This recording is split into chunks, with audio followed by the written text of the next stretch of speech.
go right there. Yeah, like right now.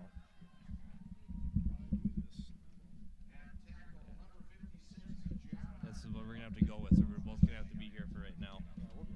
All right. Grab me that papers.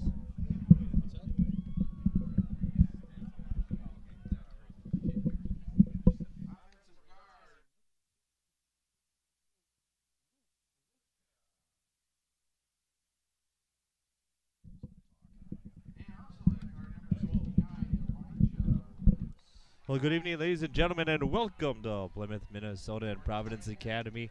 Here today for Catholic Sports Network football season opener between the Providence Academy Lions and the St. Croix Lutheran Crusaders. This is a Crusader team that has made it to the state tournament, went back 16 years in Minnesota State High School League history. And in those 16 years, they have been to the state tournament 8 of those 16 years. Currently come in ranked number 2.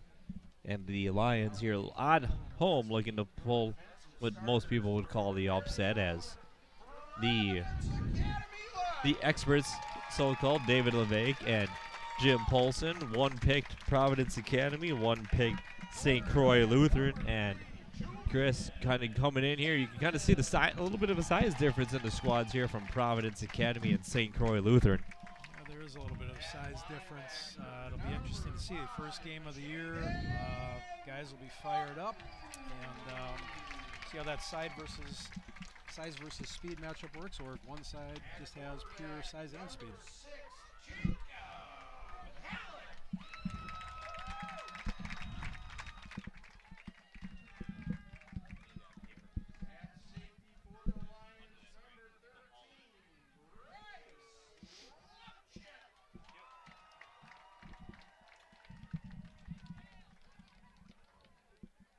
All right, Chris, kind of going into this game here, talking to Coach Rooney before the game. One big guy, obviously, to take a look at.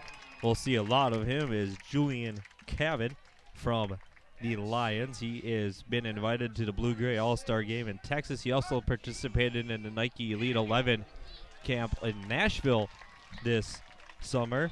And if you just kind of look at him there, he's obviously a wide receiver.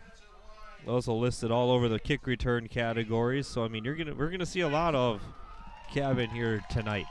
Yeah, they'll be fired up. First game of the year. Nerves are going. I tell you what, it's exciting. Just like that, boom, we're in the fall. Not weather-wise, but football-wise. Looking forward to this.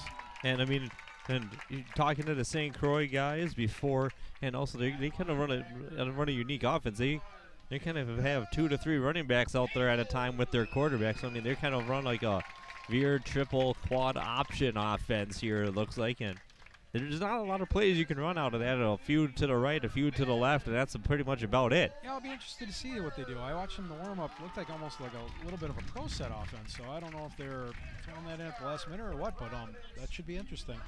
And their kicker, well, I was watching their kicker during the warm-ups here earlier. He's nailing them from about 45, 50 yards out. So, I mean, that could be another deciding factor here, too, is just the kicking game for St. Croix. I didn't really see much of the Providence kicker, but the St. Croix kicker is nailing them from deep. So it's going to be... If it's a close game, it'll make a big difference. Yeah. Kickers make a big difference in close games, as we all know. And, you know, we talked about this St. Croix Lutheran team. One big thing that people... That we didn't say is, you know, they've been to the state tournament 8 times. They only have 2 championships in those 8 times, and they haven't been there. It hasn't been for a while here. It's been 2013, their last championship. They made it to the title game these last 2 seasons. Fell short to Rochester Lures 2 years ago, and last year they fell short to Pierce. Kind of the football equivalent of Hermantown in hockey. Yes. Keep knocking on that door. One of these days, you'll kick it down. Yep, and we'll see here. It looks like it's going to be the Lions to kick off. Yep. To the Crusaders. Here, Crusaders are going to be going left to right, right to left. The Providence Academy Lions. Providence Academy is a co-op made up of Maranatha Christian Academy, West Lutheran Heritage Christian Academy, and Providence, obviously, as they are the host site here. Providence will be clad blue jerseys, gold pants, gold helmets. They'll be on the right-hand side, kicking to your left and kicking from receiving the ball from the left To the right, clad in white with the red pants with the black stripe on it and the white helmets. That's the St. Croix Lutheran Crusaders. One thing I'll say, I've never been to this stadium before. This is a beautiful stadium. Beautiful setup.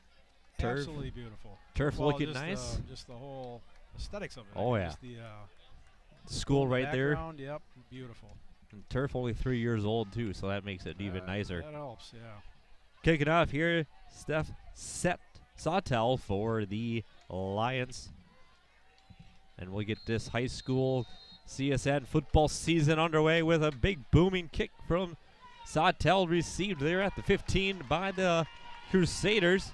That's number 22 for the Crusaders. A good return there by Ashi Kuroki for the Crusaders to start off.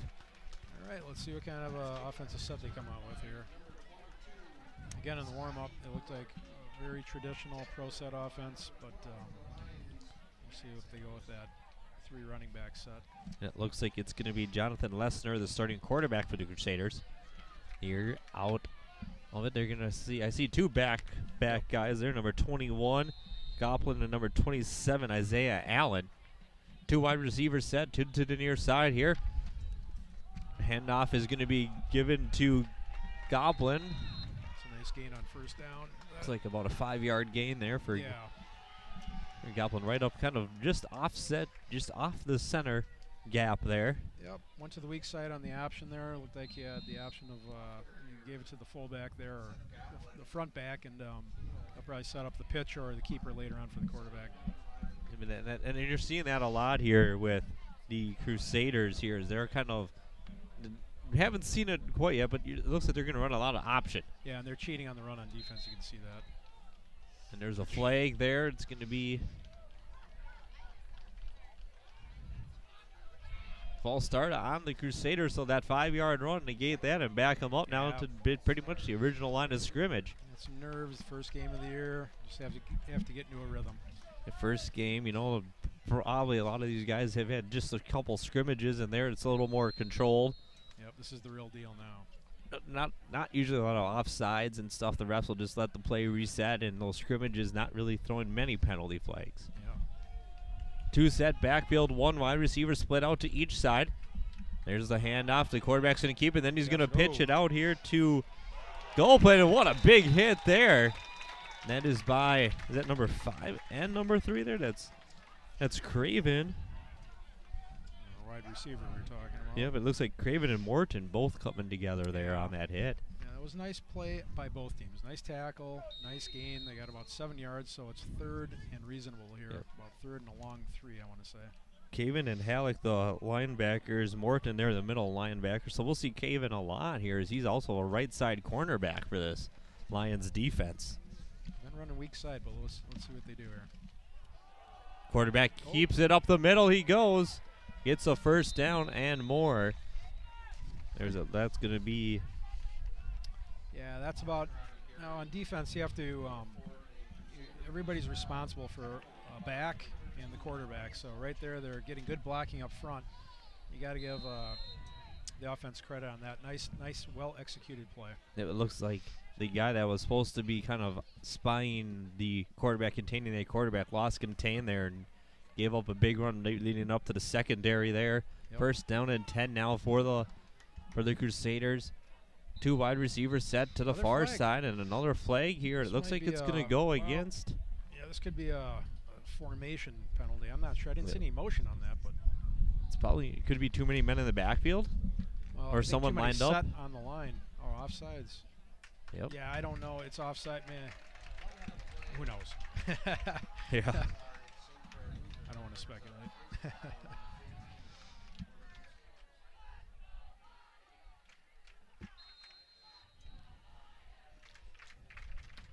We've seen 2 of those now against the Crusaders here early on in the game. Yeah, one that pretty much negated the big run that they had on first down.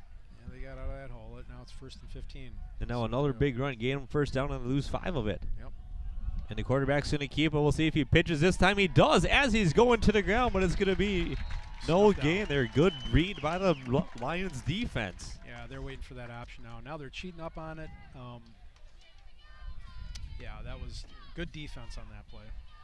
And now you wonder, I'd almost think that you might want to go play action here because you've been seeing them cheat up. So you know that they haven't seen you throw the ball yet. They're expecting you to run the ball every time. You might get them to bite. Yeah, you can definitely go play option out of the option where the quarterback will fake it and then step back, and we'll see what happens. 2 back set again. 2 wide receivers now here to the near side. Single back. He's looking to pass. Good contain, though, by that offensive line. Lobbed up into the air. Whoa. And it is going to be incomplete. Good effort, though. I think that, he was going to go deep on that one. And it went short, but they actually had a chance to make the completion on that. A good defense there by Daniels on the play, but even better effort to come back to the ball to Zach Thiel. Yeah, you got to credit him for that, for making that effort to run back to the ball. Because he was expecting it to run into it. Instead, he saw that it was coming back. Yep. And you give the credit there to the referee, though, too, realizing that the ball was underthrown and not trying to throw that pass interference flag for the guys coming back to the ball like that. I think his arm got hit, but if it was tipped, then there's no pass interference call and play. Might look for a screen or a draw here, potentially. Run right up the middle. Yep. It's going to bring up 4th down. We'll see if the Crusaders, obviously you're anticipating a punt, but they might go for a fake here. You never know. Well, kind of in that no man's land. Well, at this point in time on the field, you're going to punt. That's 4th and 12, and you're on your side of the field, so they're going to punt. So it's going to be Kevin and Bryce Lovick back deep. Dangerous returners here. Especially Kevin keep it here. High and keep it. Oh, okay. A little bit of a shank. That was just shanked. Shanked punt there. Yep. Go away from it and setting up good field position there for the Lions. Yep. Is that what, about the 43, 44-yard line? Thereabouts, yep.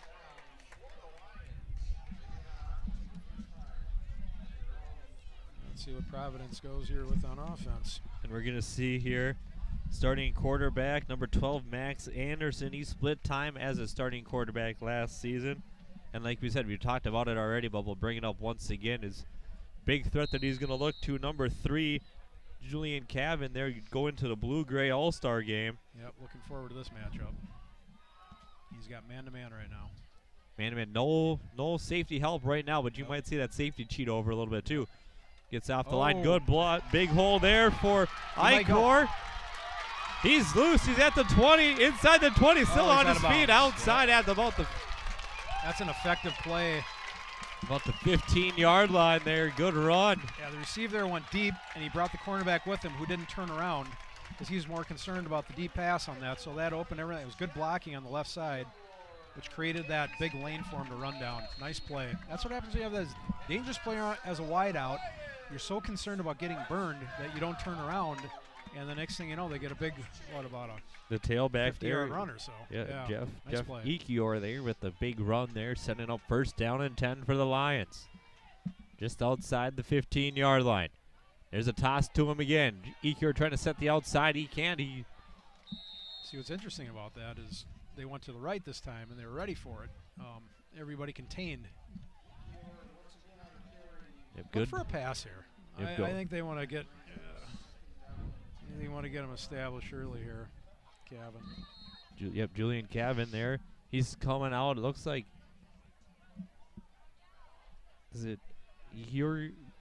Ekior is coming out here. So now you see their big threat home run hitter guy from the tailback spot going out. Now you might actually see a setup for a pass fade here. Yep. I mean, he's got man-to-man coverage again down low. With no over-the-top help here either, so you're pretty much leaving him on an island out there.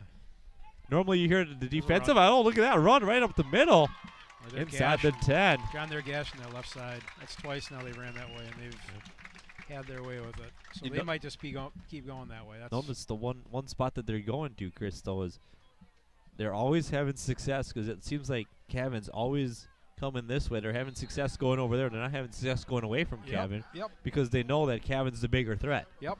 And also they may just have better blocking matchups that way. You typically have your better offensive lineman at this level on the left side. Cavan's now to the far side. You usually hear about defensive island. This is more like wide receiver island for Cavan, Yep. Well, they try to go right again there, or up the middle. Yep. That right side. Yeah. fourth. I think, yeah, you go for it here. I Yeah, think. you got to go fourth and short here. You got to go for it here if you're the Lions. Yeah, why not? It's the first quarter. You got nothing to lose. Oh, absolutely. And you're inside the 10. Here we go. We'll see here. Kevin out all by himself again, though. They got 4 guys off the line, though. Surprised if they pass it. So. Oh, the quarterback sneak. Good call. QB keeper, and Always looks like he call. got it there for a first down for the Lions. John, sometimes coaches outthink themselves on those things, and I sometimes just give it to the big guy right up the middle. It's the easiest way to get a yard, or a long yard in that case. Nice call. Nice play call.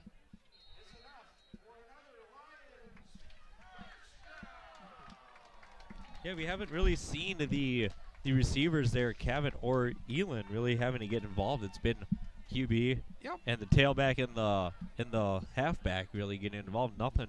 Establish the run to set up the pass.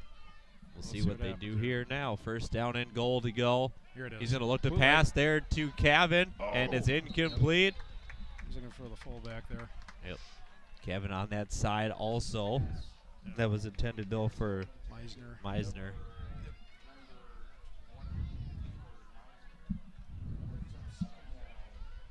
5:33 to go here. First quarter just underway from Plymouth between the Lions and the Crusaders. Here it's second.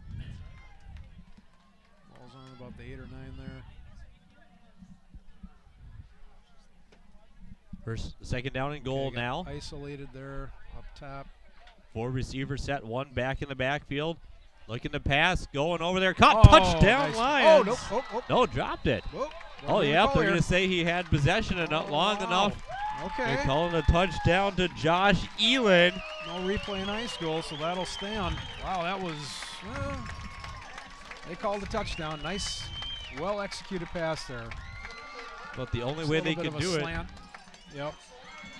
But the only way they could do it is if the ref said, "Hey, we need to get together and talk about this." But you're not going to see that. You're not going to see it overruled too often, though. No, not in high school. Not like baseball where you see them overrule each other, but not too much in football.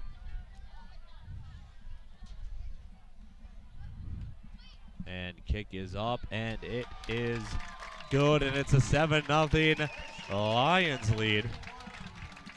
So Elin, nice play, nice pass, little slant. Couldn't quite see it from our vantage, but he probably gave a little fake pump somewhere, which set him up to get open. Nice play.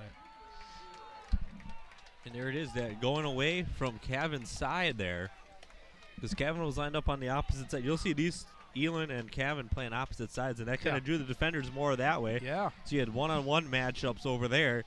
Yep. And Elin was just able to exploit that matchup. Yep. Pick your poison, huh? These two teams did meet last year. It was a little bit more of a lopsided victory for the Crusaders down in West St. Paul. Good start, though, if you're the Lions here on your home field. Yep. Train going on behind the stadium. That's going to be a nice little scenic touch as well. You don't see that too often. Old St. Paul Saints Midway Stadium was awesome, too. Yeah, the trains. Yep. With the announcer going, train. Here's the kickoff for Sawtell again. He's in a low line driver. It's going to go all the way in. Nice it will go back for a touchback. Nice kick. First and 20 now, or first and 10 from the 20-yard line for the Crusaders. So now, Chris, we've seen one possession for the Crusaders. What do you think they got to do differently to move the ball more effectively? Well, they can't get penalties. I mean, that's pretty simple.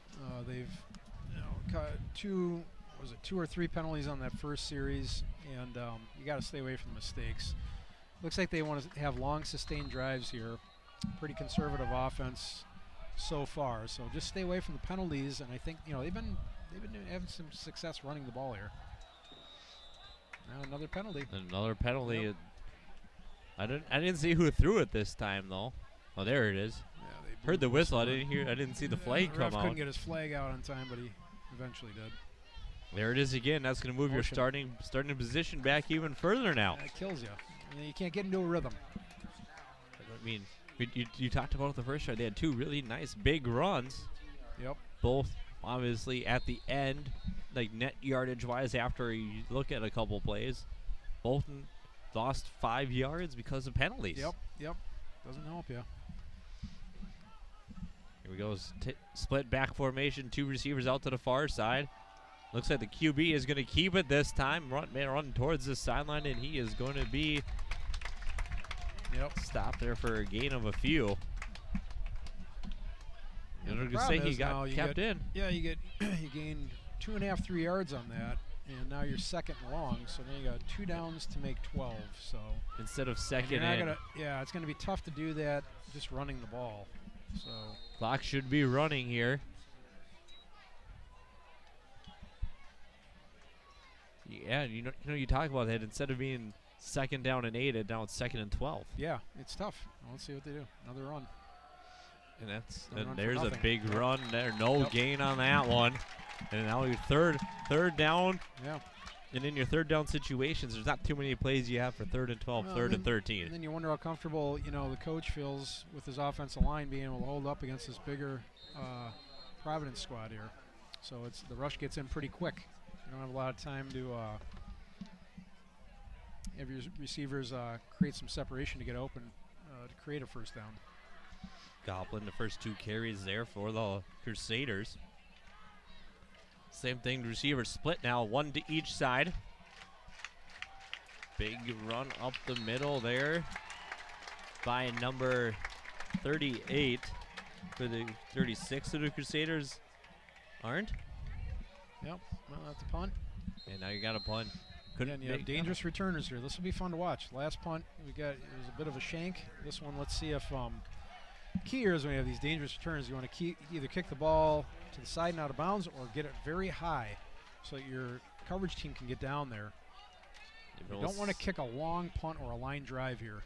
We'll see. There's that high punt. It's going to be right to Kevin, and here we get our first look at Kevin. Speed to the outside, still on his feet.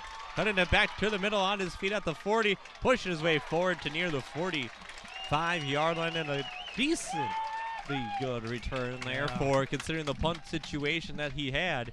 The coverage team right on him. He made a lot out of nothing. Yeah, and he feels like now he's in the game. Once you get that first hit against you, always feel like you're involved in the game. So that's good. Let's see if they go back to him here on the first play. Maybe a little play action pass. 36-yard line here. First down and 10 for the Lions. 7-0 a Lions lead here. We'll see here what formation they go with. Kevin's out. Kevin is out of the game. He plays both ways. Probably needs a little breather. And he just made that big return, so he's obviously going to be a little tired. So you're going to see a little different look here, though, because Elan's not out there either. And they're number 8. That is Clarence Daniels. Yep, I know you get anxious up there, and it's easy for me to say up here, but I just got to just be very patient.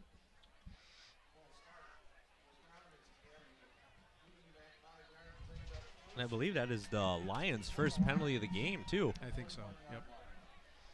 So you see Kevin and Elan out here getting ready to come back into the game. Yep. So a little different conventional look here than what we were used to seeing in terms of the players on the field for the Lions. Yep. But you get that when you got a lot of two-way players. Elan's listed a second-string safety, so he's more offensive right now as a starter, but he's also plays defense too. So, I mean, you're going to see a lot. Could be a free play. I don't see a flag down, though. Either. Yeah, look, you got a good tackle there. Got a really good jump. Ekior with a nice run, though. Yep. And he had a decent stop by the defense. There's a bit of a size matchup difference there. That'll come into play later on in the game, I think. Seth Goplin with the tackle. Yep. 3:15 to go here. First quarter from Plymouth and Providence Academy. Turning out to be a nice night. I mean, they talked about having rain in the forecast. Night. I don't. Gorgeous night. Yeah, right now, 70% chance of rain. I'm very happy with what right now. I don't see a cloud in the sky really that could say, hey, it's going to rain out. Here's Kevin now. He's lined up. They're going to look. He's got the wheel route. They got him. And just missed the outstretched of Christian Davis. Well-designed play. They had him in motion, and then he did the wheel route up the field, and man, just the only thing that didn't happen was the catch. That was it. Davis listed as Elan's backup as a receiver, but I mean, you know, when you're Providence Academy and you got Kevin, Elan, and now you see Davis with some good speed, it's like having a 1A, B, C, and D when you have the full. Yeah. Because Clarence Daniels, we saw on defense there, he had some speed too. So, I mean, you're seeing a lot of guys that have a lot of speed for Providence Academy. Pressure comes.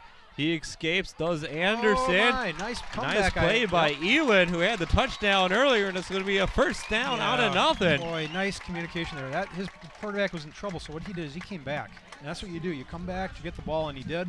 It wasn't the prettiest throw, but hey, it was effective. Who cares how it looks? That's a win for Providence. That was a nice play. So Max Anderson make nothing. 3rd and long. And make something out of nothing there. Yep. Both receiver and quarterback, they're on the same page. That was well executed. That was kind of the first time all game so far that we've seen that line breakdown for Providence, but good recognition, though, by Anderson to roll out. He didn't choose the wrong way. He rolled out right to the right way. Not easy going to his right as a left-handed quarterback throwing it like that. So it worked.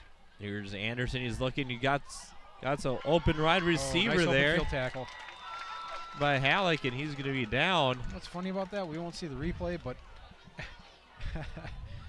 I wondered too. I was like, was he really down there? It almost looked like he rolled over his body.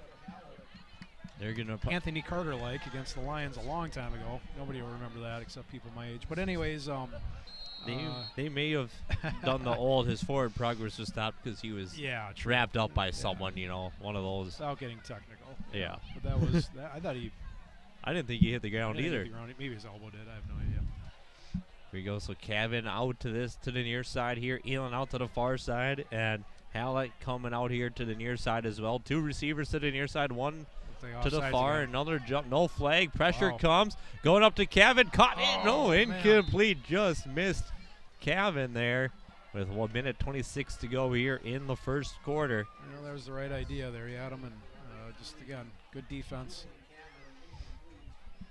It's gonna bring up 3rd down. 3rd and about 5. Yep. 3rd and manageable. Yep. Playbook is still open. You can still run it. You have good runners and obviously dangerous receivers on the outside here. Here we go, coming in here for the Crusaders. Rafael Figio, a big defensive lineman, trying to probably clog up one of those running lanes. Yeah, here we go with the pass. Pass, Anderson escapes. He's going to run right up the middle. He slides good enough there. He might have it. If not, it's going to be definitely close enough for a measurement. I think he's got it. And we'll see here. They do signal first down for the Lions. That time when you slide, it's where you begin the slide is where they put it down, and they must have thought he began to slide beyond the chains there, so nice run. If you look, another nice thing about that, too, is now you can get a first down without actually having to score here. It's not a 1st and goal. It's a 1st and 10 from the 11. Yep. So you can get down to the 1-yard line, don't have to punch it in on 4 plays. Kevin to the far side all by himself. We're going to run it again to the left. To Ekior. Wow. He's going to try to get the outside edge. Couldn't quite get the edge, though, to the outside. Came close. That was a nice. What do we have here? And not sure why they stopped it. Oh, there's a flag down on the far side of the field. Okay. We'll see what this is. Neutral zone, something. We'll see if this is. They're going to march it. Looks like they're marching it backwards. So a false start against the Lions. Second penalty to this drive. Mm-hmm. They've dug themselves out of the hole, though, the last time. And with a nice play on 3rd down. Let's see what they do here. You know, sometimes now they have a little more room to work the passing game. You get closer to that goal line, you get squeezed as an offense. Wouldn't be surprised if they throw a little pass here. Yep. But might look to Cabin here to. We'll see though. Cabin going out to the far side, and Elan going out there. So they got both receivers now out by themselves. Snap it. This is going to be a dangerous set here when you got 2 of your there it is. 2 receivers. There's a flag coming. Holding. It's going to be. That's going to pretty much go for naught. Yeah, I think we got a hold here. Someone tried to take somebody down as they were getting to the quarterback. John Vanderbosch was the man taken down, and I've noticed this the last couple of times with him that not to, necessarily pick out a guy, but he's the last couple of times it's been he's kind of had his hands up in the air. Calling for the ball.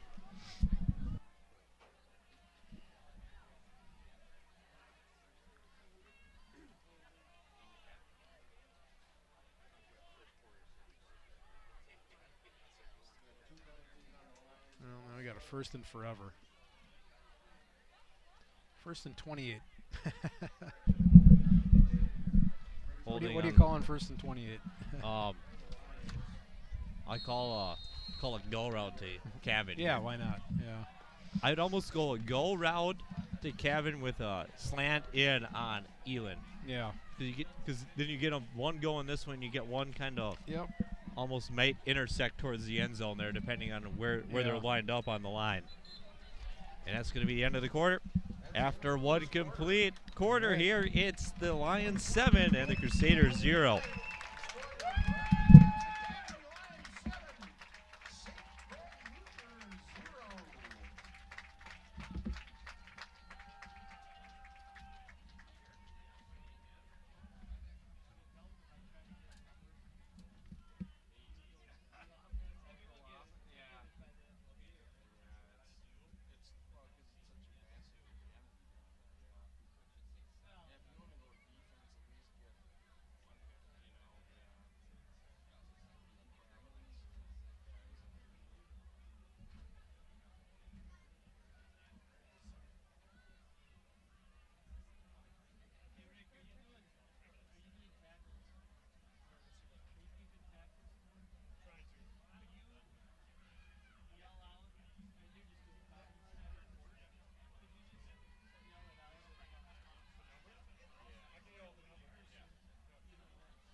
All right, and we are back here for quarter number 2. And Chris, just give us a quick brief kind of synopsis that you've seen here in the first quarter so far. Fairly one-sided. St. Croix had a nice drive on the first one. Penalties kind of hung them up. And otherwise, Providence has been well in control of this game. Here we go, single back formation. Anderson looking to go deep. Here we go. He's got Cavan. Turn around, caught Cavan, and he just dropped it there. Yeah. Good defense by the Crusaders there. That is going to be number 13, Joshua Leisner, his brother Jonathan, the quarterback for the Crusader offense. Yeah, that was that's scary being on that island like that. He made a nice recovery. Ball easily could have been caught. I'm sure that's what Gavin thinks too. And and about a flag here. Another penalty? Oh, wouldn't have mattered. Wow, you got to be kidding me. Yep. This is a hold too. Wow. So I mean, here a lot of the times here too, on those plays where it's incomplete or a hold, you want to look at where the hold is actually going to be assessed from. Because if it's only a 3-yard penalty, you're better off just to take the incomplete. On running plays, it's going to be where it takes place typically. Passing, it's always going to come back. So here we go. Screen. Looking to pass, got the pressure coming. Oh, you got it. Yep, he's got it. I don't know. Well, he threw it to the lineman there. Yeah. That's interesting. I don't know where the back was. I couldn't see where the back was because I thought the lineman was the back from our vantage point here. But they did set up the screen. You know what? That would have been a nice screen too, because St. Croix came in hard, and here comes the rain a little bit. You almost have to know that's coming. Oh, is it? Okay.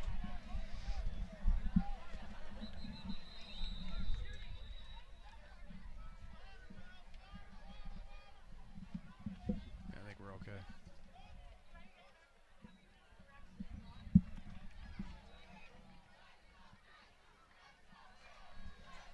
We got a timeout maybe. Timeout here? Yeah. Well, they probably look at the playbook. What do you call on 2nd and 43? You do just call it the little Hail Mary. Yeah. Well, the screen was the right call there, and they had it set up. And I think maybe that's why they took the timeout, because it's like, hey, we've got to have that. And I wonder if a little bit was because he was getting rushed. And yeah, he had might the take guy a hit. right in his face. Might have taken a hit. You're right. You're absolutely right about that. So it's kind of missed throw in there because of the pressure. Yep.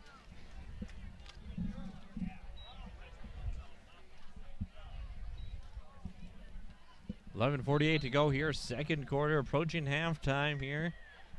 Teams obviously switched ends, so you're seeing Providence scoring on your right. St. Croix scoring on your left. Elon out here. And the wind is to a the near factor side. tonight a little bit too. It is a little breezy. So these passes that you throw up high, they're kind of, they don't come down quite where you want them to. Kevin out to the far side. Single coverage on both of the key wide receivers. Here we Here go. comes Here pressure. Here He's come. got Kevin, and what a catch! Oh, No! shoot. That would have been a good effort by Kevin. Though he's had a couple of those now this drive. Yep. He's No kicking flag. himself too, I guarantee it. He's like, God, I got to have that. But, hey, live for another day. Now it's 3rd and long. Now what you want to do is you want to get something about, sounds easy, right around 30 to 35 yards, if possible, to potentially get a field goal here. Yep, and we'll see Yeah, here. again, if what you're that they close, go. you might even go for the touchdown. But just see if you can get in the field goal range, and it's windy, so. Split back formation, and the quarterback Anderson in the middle. High snap. That's going Oh. to not make it even worse Yeah. now on 4th down and very long. And you're going to see a punt here for the Lions for the first time. I've been watching football a long time, and I've been involved in football. I think this is the longest 4th down I've ever seen. That's saying something. I'm not kidding. Outside of, I've seen It a is few longer, 4th but and- I was playing Madden when that happened. It's 4th and close to 60. It is. This is crazy. We're going to 4th see and 58. Christian Davis, the backup receiver to Elon, out there to punt. He's listed as the punter. Long snapper, Jack Healy. There's a snap. Kick is away. It's a Good kick. punt there. Yeah, good kick. And it's going to take a little Yep. Providence Academy roll there. Well, I guess, it's kind of weird. A couple drop passes, and Providence shot themselves in the foot with a lot of penalties on that drive, and, then the snap.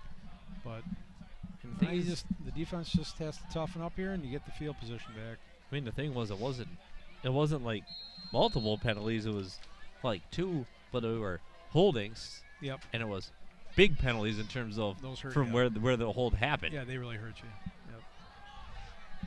Yep. 11:01 to go here. St. Croix Lutheran looking to pass here for the. He's got him. He's got him He's gotta throw open. it on his inside. Cabin though there, Oh. good play defensively, and sometimes that may. On that, if he throws it to the inside a little bit further, he has him. And I guarantee you, Gavin, if you're, guarantee you he wants him to throw it to him, because he's like, if that ball's in the air, it's my ball. But yet, if you throw it to the inside there, I think he has the receiver and makes the connection. And I mean, It's easy to say from up sometimes you have a few drops on offense. You get a ball thrown your way, and that little breakup too may be the key to him now saying, "Hey, I got this. I got my hand on a ball defensively. I broke up a play after I've dropped a couple. Now maybe I'll make a play defensively." Nice. They're setting up to stop the run right now. Swarmed there, leading Dominic Lacombe on the Lions for the defense. I believe that was Goplin again for the Lions. He's kind of their workload back. Yep. They're geared up to stop that run. It's Goplin and Isaiah Anderson, kind of the main 2 backs for the St. Croix Lutheran Crusaders. Providence showing good discipline on defense in the past couple series. We've seen him go to Zach Thiel a couple times, one broken up by Cavan. 2 receivers to the far side. They're going to look to option it here. Good option play there to Goplin again. Their big bruising running back. Nice run, Looks like he's got a first down. Oh, that's crazy. That's a nice run. Didn't look like they were going to get anything out of that. And good speed to the outside there. And good blocking downfield by the receivers. That's what set up. You don't have the good blocking down the field, that play doesn't happen. So it was a Nice play, well executed. Good late option read there to pitch it out last second. Yep. So then the defender had to commit to the quarterback. Yep. Left that hole wide open there for the running back Goblin and made him pay. That's the classic option you'd see back in the 70s and 80s. Two wide receivers. Many offenses. Just a straight hand up the middle to Goblin for about 3 or 4 yards. See if they get Anderson now. Oh, Isaiah Allen, not Anderson. Isaiah Allen going here a little bit. Now they featured Goblin a lot. We'll see here.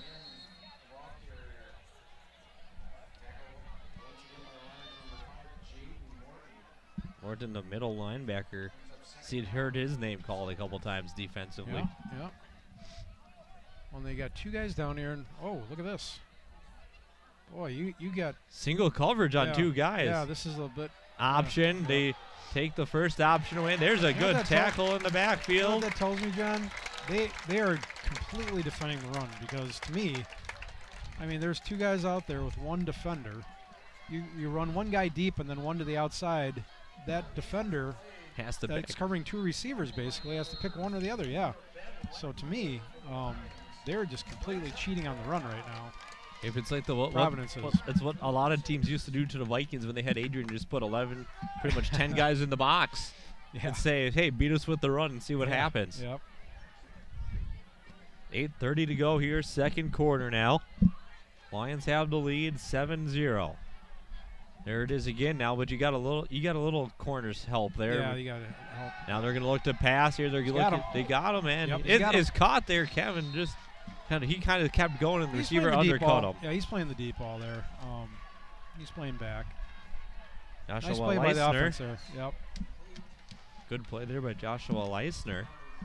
And that was the right route there because he was having Kevin with him. Yeah, he just drew him deep, and then he came back up. Yep, and then Kevin was still playing the deep ball and left him wide open with no under help there. Yep. They're having a little more success right now passing the ball. See if they run it here. They do. Although they had that nice 8-yard gain for a first down, so. That looked like 27 now. They're featuring Isaiah Allen now on that run. Yeah, they're just slowly, methodically going down the field. And this is what they were doing on the first drive. The penalties hurt them a little bit, but right now they have a nice little drive going. I mean, you look at it, too. They've had a couple nice big plays. No penalties, though, that have negated those big plays. So that's kind of a big thing that Providence had happen to them. Yep. Nice run again. Third and manageable. Third and about 1. Isaiah Allen, the running back there. Long one. Bring up third down and about 2. Yep. Richardson. Middle and Richardson. Here's a good fact for you about Mark Richardson. 4th brother of his family to start for the Lions. So a long history of Richardson's success here at Providence Academy. Impressive, yes. And Jaden Morton won the district's Defensive Player of the Year last year, and we've heard his name called a couple times on key defensive series, and you see why. Yep. This will be a close play here. 4th down and they say they have inches. We'll see if they measure it. Measure that. Yeah, that's pretty close. And they will. They'll take a measurement out, and we'll see what they do here. We'll see what the call is first. I think you go for it. And this is, again, no play clocks here, so you don't want to really do that. Try to bait them into offsides. Right. Yeah, you just do something. I think you just go with go right up the middle. If it is 4th and 1, you got to go Goblin up the middle. He's got a few big runs for you. Wherever your strongest lineman is, you go right behind him. Boy, that's close. You want to go. You want to set up your best player. That is like. I think you do. That is like. Got to be 2 to 3 inches at the most. I'm calling a risky play here if I'm the coach. You line up your best blocking offensive lineman. Line them up in the A gap. Yeah. You can run it A gap straight through. Yeah. Strong side A gap right through the middle. Yep. And that's usually a dangerous call in most plays because it's the A gap, so it's the main gap that people are trying to fill. But I say you got to try something unconventional here if you're the Crusaders. Yep. I would just. Well, they're playing. Okay, they're going 4 down linemen. They're going to cheat up. Yep. I'd still go sneak here. And they're going to go right up that A. That'll work. That A gap by Isaiah Allen. That worked. Might have been the B gap too. But it was a good play there by Isaiah Allen. First down now for the Crusaders. Tough to stop that. Rich will sit on the tackle though, but not before he got a first down. Yep. Again, St. Croix bleeding that clock. Nice little drive going here. Morton and Ridgel sitting there on the tackle. So I mean, your two guys you just brought up making a play, and obviously not before. But it's kind of hard to make a stop before the first time. There's a nice little screen play. Good read though by the defense. Well defended. Number 26. That is Hakeem Daniels and number 6 Jacob Halley. Well coming together there on the stop. That's great. Well defended play. Now, if you're St. Croix, you can make a play off of that. You can do the same look, fake pump to him, and you got a guy going deep who may be either wide open or at least man-to-man, and give him a chance to make a play. So we'll see if they later on in the game or on the drive use it as a setup. Rain coming down a little bit here now in Plymouth. Split back formation, single receivers out to each side. Quarterback keeper. And a play, that's going to be coming back. Yeah. There's got to be some kind of a hold or something there. Not sure who it was on. It's going to be a hold, though. Yep.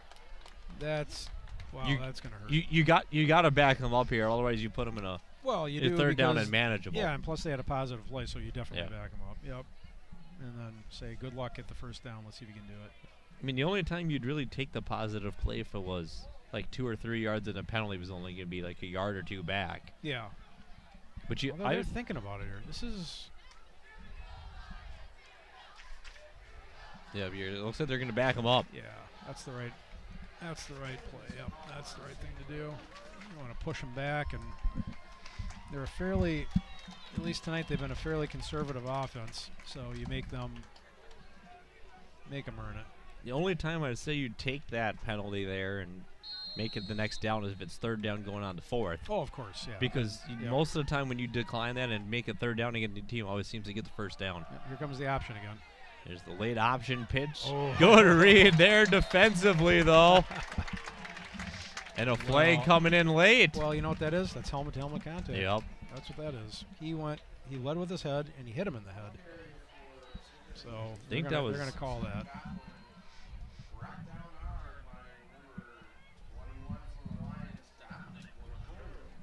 There's going to be a 15-yard penalty, I believe, too. That'll be a first down, I believe.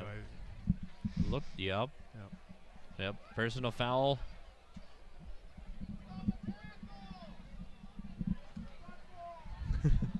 The Lions fans not happy about it. He led with the helmet, though, a little bit, and he launched. Well, he launched more. I think it was more launching more than anything. He kind of launched up a little bit and hit him, made contact, making the contact point the running back's head. My football heart says I don't agree with it. Yep. But nowadays, it's just the way it is. You have to be conscientious of where you strike with your helmet. Yep. And just not lead with your helmet. That's second down now. Yeah, they don't get the automatic. They don't get the automatic first on that.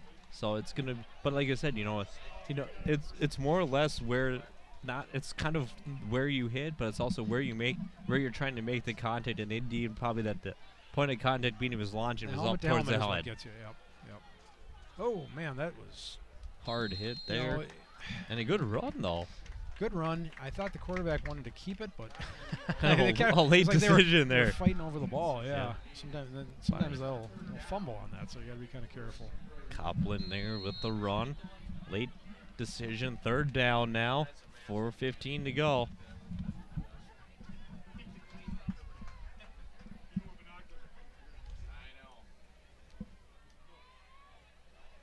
We're going to see split receivers out.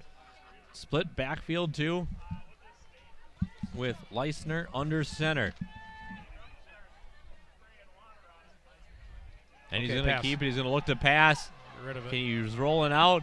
And it's intercepted by the Lions. Good play there. Good read. Leisner making the stop. Good interception, though, by the Lions. Wow. I did not see who made that pick, though. Well, I had something in my way, so I didn't see it. I was looking downfield for where the pass was going, and that's a heck of a play. I mean, he gunned that thing, and he just picked it off right out of the air. Very strong safety. Hakeem Daniels. Nice good read there, too. Yeah, he nice stayed hands. with it. It's almost like he was acting as a spy for the quarterback. Yep. He kind of rolled out the same way he did. As a quarterback, you get focused in on one guy, and you look downfield. When you have 3-4 guys kind of flowing with you, it's tough. That was just a nice defensive play there. High formation in the backfield. Offsides. Got the Crusaders to jump. Yep. Motion there by number 74, Daryl Scott for the Crusaders. Yep. Yeah, you have a turnover like that. That's momentum. You know, Providence feels it right now. St. Croix was driving, and that's a big momentum swing. Big, as you talked about there, and we'll see here. Now I almost, if I'm the Lions, you starting to feel the momentum. I'd just go deep. Try to really capitalize on the big momentum swing. Go out to Cavan or Elin here. Sometimes you see that out of play action. You know, he's got man-to-man down there. I formation. They're just going to hand off and pretty much going nowhere. Yep. Bring up second down. Maybe a loss there of a couple. So he lost a couple of yards there, bring up second down. He got caught up and broke the tackle, and then when he went backwards, he regained his momentum. The progress wasn't stopped. He got tackled a little bit further back for the loss. But again here, you know, why not go back up top? I mean, the one thing Gavin's down below here. He's going to have man-to-man coverage. Yep. No, over the top help. Yep. They got a bunch to the far side. On the outside. Here he goes. They're going and the a other nice way. check Nice down play. there. Good check down read. Yep. To number 6, Jacob Halleck. They're playing straight up man-to-man on defense. And, you know, Providence has taken advantage of it. The thing is that we haven't really seen it is they are pretty much daring them to go to Cavan, and they haven't. They're going everywhere else. A few times they have. He's dropped it. He's dropped a couple. He's dropped on tough. They were tough attempts at a catch. Yep. And some nice plays on the defense. 2:50 to go now. No 2-minute warning in high school. They're gonna motion that bunch now to the near side. We'll see again. here. He goes out. Oh, just missed. That same play just to the opposite side. They're giving them all kinds of looks on those patterns over there, and the flat has been open. Nobody covering. Just had to execute the pass on that one. Bring up second down now for the Lions here.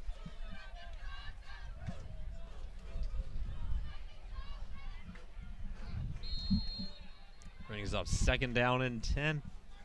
And we'll see here what the Lions have drawn up. 2:41 to go. Yeah, they may try to get some yards here to set up third manageable. We'll see. You got Cavan, like you said, once again, man-to-man all by himself. Maybe watch for the screen. On Cavan Island. Setup. Looking to go. Nope, they go. Oh, deep. No, it's tipped, but good play there by Elin. Yep. Good effort, though, by the defender. He tipped it. They're going to roll it down already. Down. See that? Whistle blew. I thought it was a quick whistle, but you know, it is what it is. I thought that was kind of a quick whistle. He was hung up, and the ball was coming out. Yeah, his momentum was stopped, but he wasn't quite up. But again, player safety comes into play again. Yep. And you have to understand that that's why they're blowing the whistle. Lions got another first down on a almost good recognition, though, by Elin to stick with the play. It was tipped, and you see sometimes all the receivers just kind of give up on the play, and he stuck with it and made the catch. Yeah, nice play. Yep. Wasn't how you drew it up, but hey, fortunate bounce, take it. Again, man-to-man down low and up top. Cavan on an island all by himself up there looking to play action. Oh, they got Elin wide open. Boy, it's caught. There he is. Caught. Touchdown, Lions. He got behind the safety. Nice Elin all by himself, and a touchdown from Anderson. Yep. And it's now 13-0. Good recognition there by Anderson to see him all by himself. Anderson saw the blown coverage, so that was a nice play. A little demoralizing for St. Croix because, again, you had the ball, you had the interception. Providence took advantage of that momentum and scored with less than 2 minutes to go and an hour and a half. Sawtell on to attempt the extra point. 1:59 to go here. Sawtell. Snap. Spot. Good. Kick up, and that looked good. No good. Thought it went through the upright, but no good. And it's going to stay 13-0. Lions on top of the Crusaders. Yeah, now if you're St. Croix, you're not necessarily in panic mode, but you have to remember, you're going to get the ball, see what we can do on offense here, get a good return maybe. And Providence is going to get the ball in the second half. So they're going to have a couple positive series here in order to stay in this game.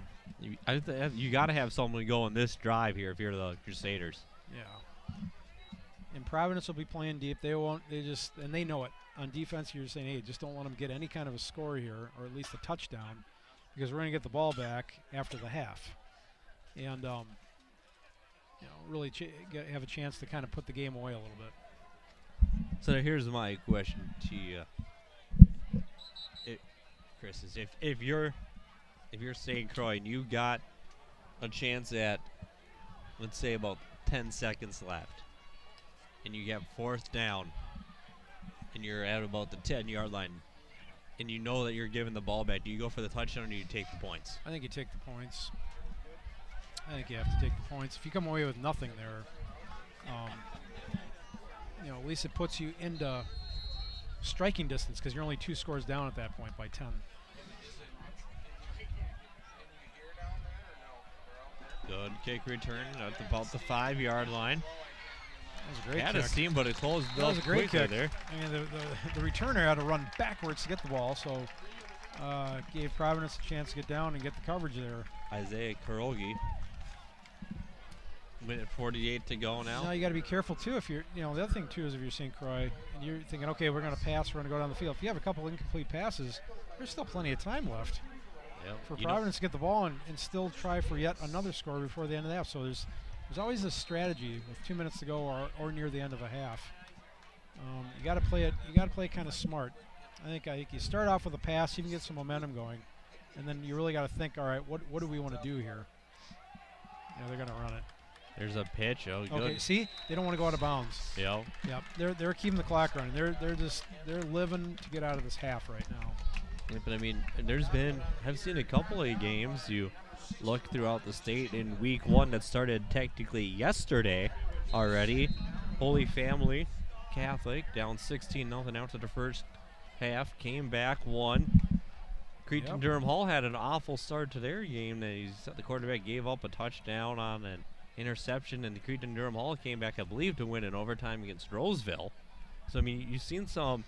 So, if you're saying Croix Lutheran, you can't get down on yourself. No. You're saying we have a whole other half. There's been teams that have done this from less deficits, so and the other you can team still play. Yep.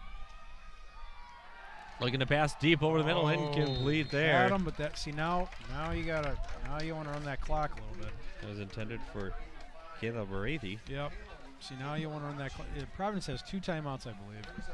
I think they had to take one earlier in the half when Anderson got hit, and I think they wanted to kind of regroup after that kind of a blown screen pass. They say 5 timeouts left for Providence, but I know it's not right. I think they took one on that. Unless there was an injury. We didn't catch that. We didn't see what the official call was. But if you're St. Croix here, you need to run the ball, at least make them burn a timeout.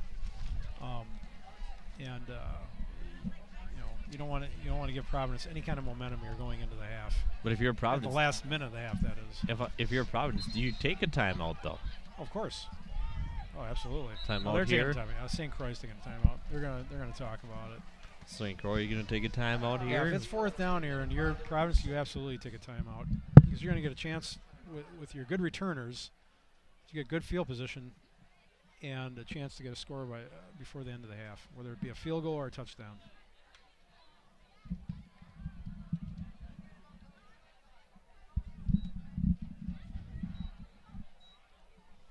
55 seconds to go here now in the second quarter, in the first half.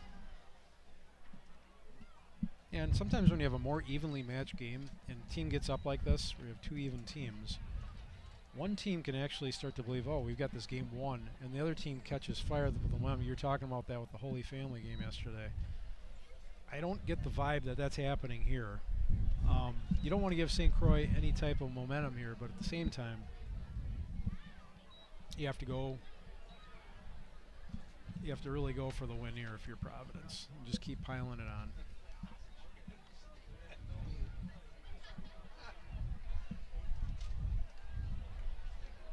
$55 seconds.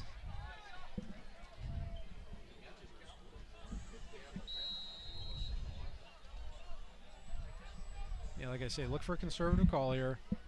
Burn a timeout. You have your good punt returners for Providence to get good field position. Let's see what happens. There we go. We'll they're see. They're throwing going to go look to pass. There Okay. Scotty broke one tackle, and he's got a first down there. And Hey. he'll stop the clock. What do I know? That's why you're up here in the booth, right? Yeah, that's right. Joshua Leisner there. Wow. Well, I should say that's why Nice, we're both up well-executed here, not play. down there coaching. Well, it's funny. They called a timeout, and they had the confidence to make that kind of a play. Credit St. Croix's players and coaching staff for seeing that out, because if I'm Providence, I'm believing 100% that they're going to run on that. So nice play. Uh-oh. Get rid of it. Under pressure. Get rid of Pressure it. comes. He's got to look at it, and there's an incomplete pass. Good read there. I think you wasted. I'm with you. I think you wasted a little too much time throwing that one away. Well, he was scrambling for his life, so he had to get out of trouble, and then he was able to get rid of it. So 33 seconds now. now you change your philosophy on defense. You say nobody gets deep. Take advantage of the field. Use it as your 12th player. Play kind of a modified prevent, They I have- would say. Yeah, well, they have 2 timeouts, but yet at the same time, it's tough in this wind to kick. So yeah, they're going conservative again. And a run. Yeah, this might. And another timeout, it looks like, by the Crusaders, maybe. And it is. I believe I saw the signal. Interesting call. Timeout for the Yeah, there's a Crusaders. timeout. That's an interesting call there with the timeout to foul. Maybe they thought they were going to catch him off guard.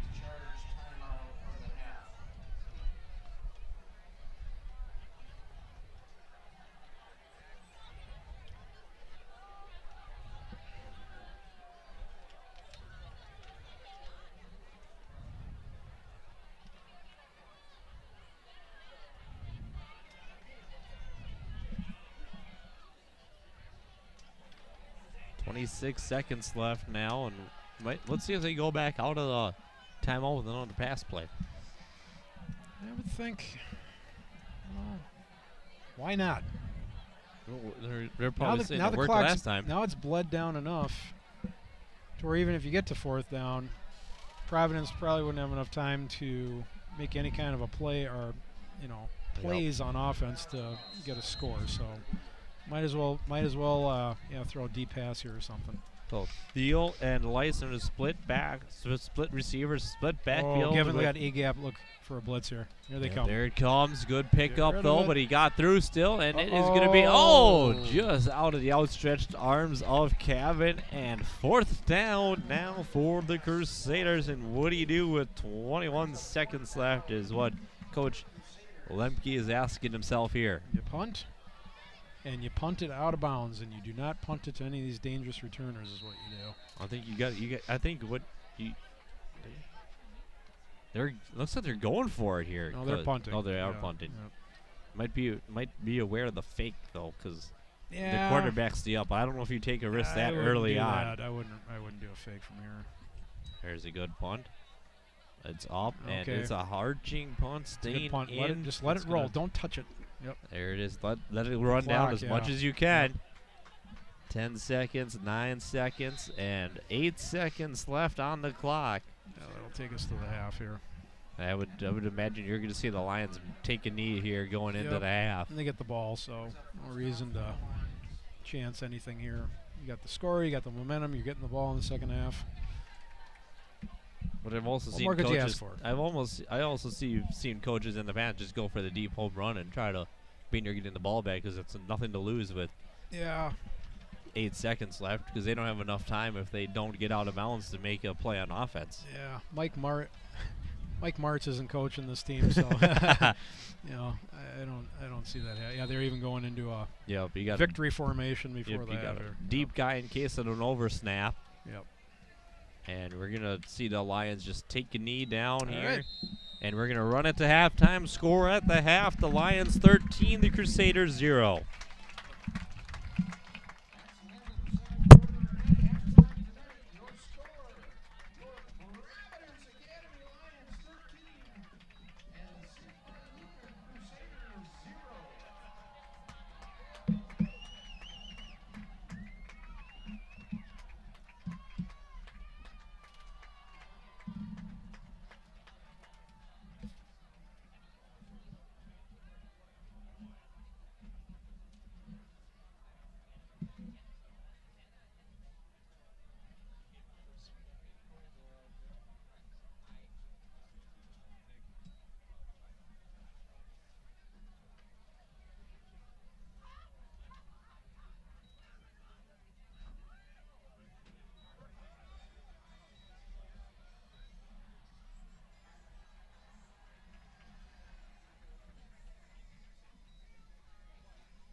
All right, we are back here for the second half, and Chris, we saw pretty much the first half Providence dominate the game. What do you have to do if you're St. Croix Lutheran here to get back in this thing? Yeah, get stops, prevent the mistakes, maybe get a turnover, big play on special teams. They're going to have to sustain drives. You know, the long passing game doesn't look like it's there tonight, at least so far. So you're going to have to sustain drives and hopefully get decent field position where you can do that. So that's the formula. Easier said than done, especially with Providence. They're always going to put pressure on you with their offense because they have a lot of weapons. So their defense is going to have to make some stops. So a big task at hand for St. Croix to compete in the second half. We'll see what happens. I feel Ray Rami to kick here, and we'll see where it goes. It's going to go deep, and it is picked up there by number 13 for the Lions. He's got a big hole up the middle, still on his feet. And a big play out to the 40-yard line there by returner Bryce Lovick for the Lions, and a shaken up Lion player. Yep. Okay. Didn't see what happened there, but let's hope everything's okay. All right, and Chris, now that you see this Lions offense take the field, we talked about what the Crusaders have to do. What do you got to do if you're the Lions? The Lions, well, just keep doing what you're doing. You know, mistake-free defense. Just keep doing. You know, you shut them out. Pretty simple formula for them, actually. And one thing I'm surprised we haven't really seen is we haven't seen Kevin really make his mark yet. He's had a few opportunities to drop balls, but he hasn't really made his mark yet. I wonder if they're gonna try to get him going here in the second half, try to close this thing out in a hurry. Yeah, he's done a pretty good job blocking downfield, you know, on some of these runs to the left especially. So, you know, he isn't making the big splash plays like we would expect, but he's made other contributions to help put him up on that 13-0 lead, including a nice punt return. I think that might just be a cramp or a pulled hamstring, I'm guessing. Yep, he's shaking it, so good to see. It's just some sort of a muscle strain. Good to see him walk off.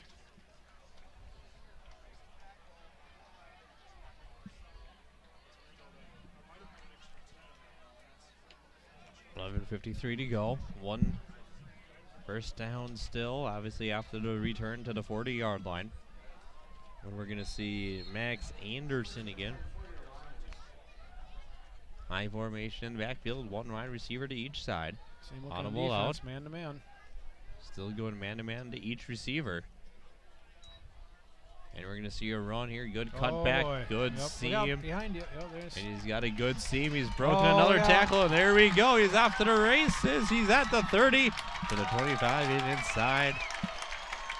About the 22-yard line there, and a big run there by Jeff Ekior. Okay, nothing happening onto the right where the play was designed to go. So he cuts it back, and there's a wide open space there for him to pick up a nice close to 40-yard gain. But you know, the one thing I was very, very impressed with though is that I don't know if it was necessarily Kevin on that side, but that good block, he came from the side. He made sure that it wasn't close to the back. He made sure that he definitely hit him from the side to pick up that big block. Then they're going to Kevin toward the corner of the end zone, and incomplete again. Yep, just had to put the ball out there a little bit further and he would have had it. Nice defense. That looked like that was number 13, Leisner there on the coverage. Yeah, just put a little bit deeper. Put in that deep part of the end zone there, and he's got it. Or you maybe throw it a little more to the pole. Maybe the inside. Yep, he had run a flag route. Yep, he had him beat deep, and deep means he would have him beat to on a post pattern too. Yep. High formation again. We'll see here. They're going to go to the running back. Oh, man. Nice run. Lowers his shoulder. Dominic Lacombe for a first down. Nice run. St. Croix Lutheran player a little slow getting up there, but he's back to his feet. That's just a good hard run right there. Shoulder down. Momentum going forward. First down. That is the backup tailback Dominic Lacombe on the run. Good Minute hard 15. run. Yeah, good. That's that depth that the Lions have. But I mean, it's not going to be. We talk about this game here, and you start looking ahead too, because the high school football season is really short. Providence has got a heck of a section to get on. They got Benilde, Holy Angels, and Hutchinson. Good luck. All three perennial powers in football intersection waiting for them later on down the year. Number 21 there, Lacombe again. Yeah, you just have to. Key is staying healthy, and just winning tough games. When you stay close in games, you always got a chance to win. Don't become complacent. 10.5 minutes to go here, third quarter.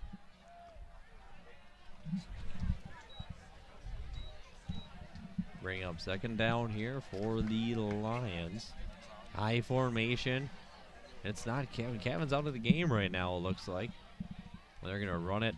And a good strong run there by number 25.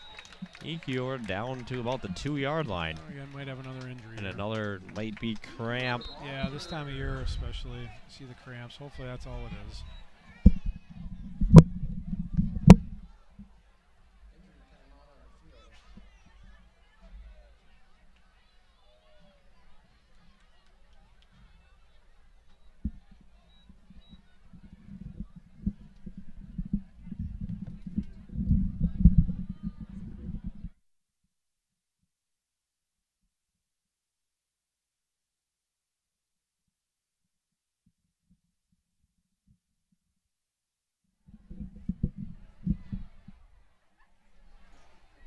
All right, during this injury timeout, we'll talk here a little bit more about the Providence Academy section. As we know, it's a very, very tough section. We have before mentioned Benilde St. Margaret's. I don't think they've won a state football title. Hutchinson, they did multiple 2 years ago, I think. Maybe, yeah. But I think I don't remember if they were up in 4A, if that was when they were down in 3A. Yeah. But Hutchinson, multi-time state tournament, multi-time state champion, the Hutchinson Tigers, of course. Defending state champion, Academy of Holy Angel Stars. Yep. So, I mean, right there's 3 teams that... Well, keep in mind, too, that a lot of those teams, I know Holy Angels had a lot of seniors on their team last year. So it's going to be, and every year is a new year. You always have, if I recall, Providence has a lot of kids coming back. Underclassmen that are seniors now, so they have a good team, a deep team. They're set up pretty well. Big guys. Cavan, he's a senior this year, as well as Elin and Anderson. Yep. So there's a group right there, and Vetter, the backup quarterback, that's the 2. With Anderson and Vetter, they kind of split time last year. And the other thing, too, is, right now they've pitched a shutout. If you can keep that, anytime you got good defense, you're always going to be in games. Tough to solve that. But they have a lot of guys, from what I've seen, or a few, that start both ways. That can take a toll on you as the season goes on and in the games themselves. Yep, and you see it especially him happen. You don't usually not on these a little bit cooler of nights, but I mean it still happens when you play 2 ways. But you see it a lot more common when it's a lot more hot and humid out. I can't remember. Was this the same player that was down on the special teams play? 55 there. I don't either recall. 55 or 50. I know it was in the 50s there, but we'll see here. They're just gonna go Punch big power back, and he's in. Touchdown Lions. Yep, just a power play right up the middle there. There it is. Gonna push it to 19 zip. Yep. Sawtell on to attempt the extra point. Yep, that's the right move. Everyone thinks, oh, we got to get those 2 points back. Yeah, you don't need to do that. When you're up 19-0, you can go for the 1. That doesn't come into play.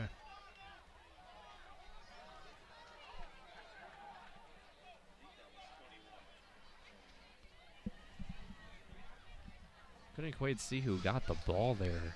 I believe it was Lacombe, though. big tailback up the middle. I couldn't see the number, though. Fullback, I didn't. They have 21 and 25. I didn't see if that was Ehior or Lacombe. I think it was 25.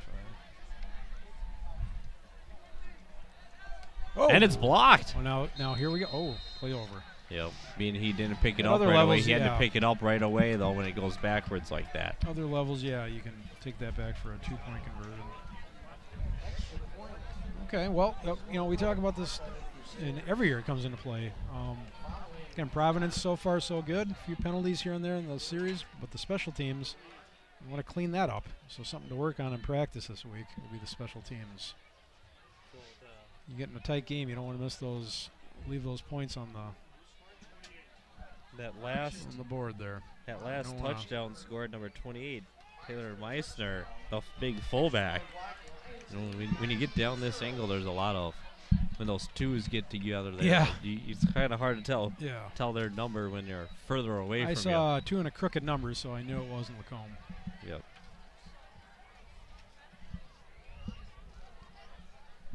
$9:59 to go now. 19-0 lead for the Lions here, and we'll see what the Crusaders' offense is drawing up during the break here as we'll get their first look at the Crusaders. Yeah, and if you're Providence, this is the best-case scenario that you asked for. Hey, we're going to get the ball at halftime. Let's come out and score. They did that, missed the extra point. If you're St. Croix, your back's against the wall. You've got to make some plays. Picked up good blocking there. Yep. And a nice return. Nice return off of that. Decent starting field position for the Crusaders. This is a big 9:53 to go. This is a big series right here. You're St. Croix. You really feel like you need to score. Past few series, they haven't really done much to stop Providence on offense. So, in order to keep in the game, you want to keep your defense off here, and you want to get some momentum. Some sort of a score here. A touchdown. Really, a field goal doesn't do you much good here. I think you need a touchdown. Before we forget here, I'd like to thank Rick Johns here, the athletic director for the Providence Academy. Nice setup here, getting us a spot up here in the press box to make this all possible. Yeah, wonderful facility. Some facility. I think the only thing that would make it even cooler is if we were sitting on the roof of the school. You're right. I think you're right. That looks like that'd be a good view up there. Yeah. And it's a beautiful night. It's a little, not too humid, but just nice breeze. Great night. Second down here, 9:19 to go.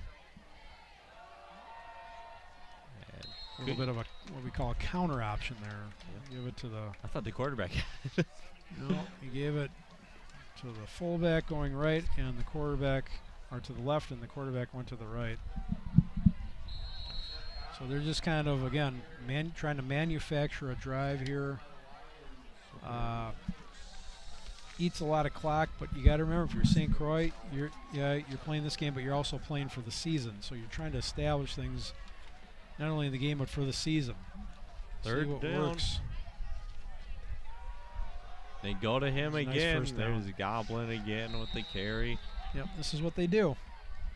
And they do it well.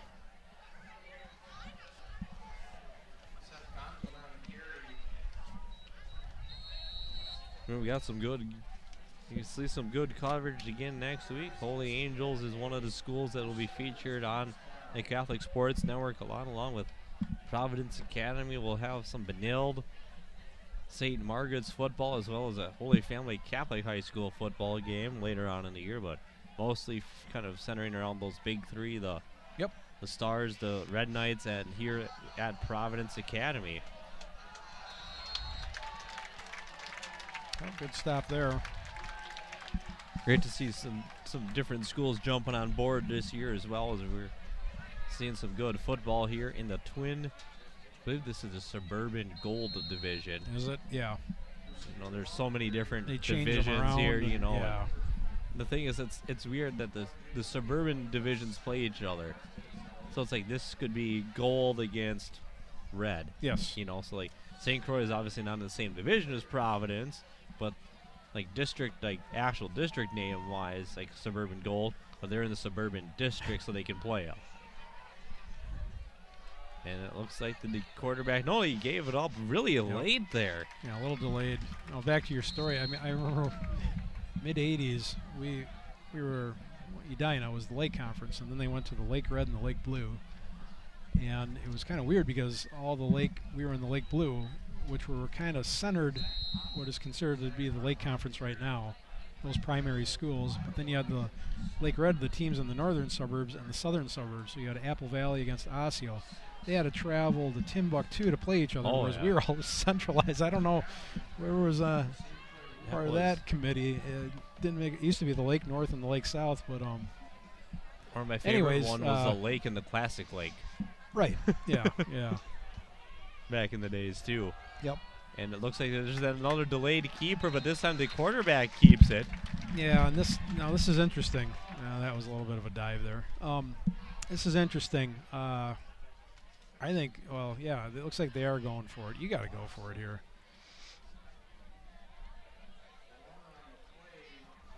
Glad to see the refs didn't fall for that. No. Because I didn't really see any contact with him, and then suddenly he just falls over. Just drawn, yeah.